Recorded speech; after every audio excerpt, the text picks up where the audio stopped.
Although still in mourning, members of the royal family will undertake engagements to show their appreciation for those who helped with the Queen's funeral. The unprecedented event involved thousands of people from police officers to civil servants.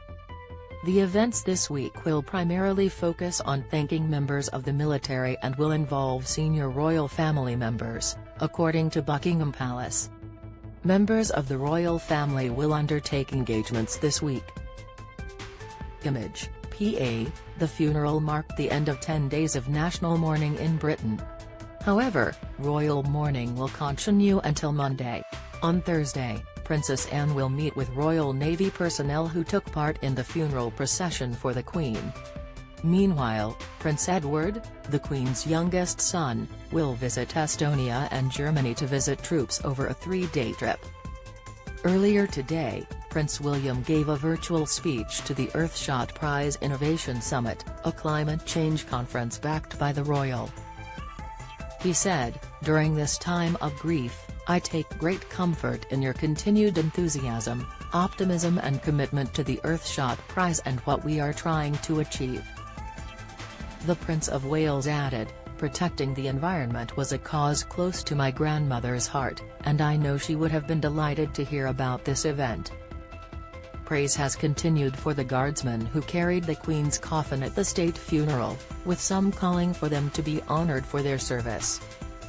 The Queen's state funeral took place at Westminster Abbey on Monday. Image, Getty. The events this week will specifically focus on thanking members of the military. Image, Getty. Lord Dannatt, head of the British Army, told The Sun, "They ought to be recognised.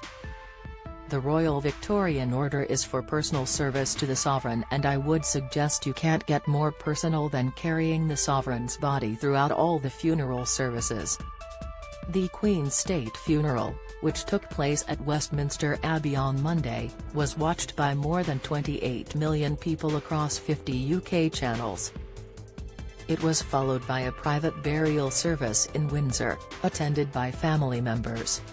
Viewership of the Queen's funeral, Image, Express, trending. The main funeral service, conducted by the Very Reverend Dr. David Hoyle, Dean of Westminster, began at 11 a.m.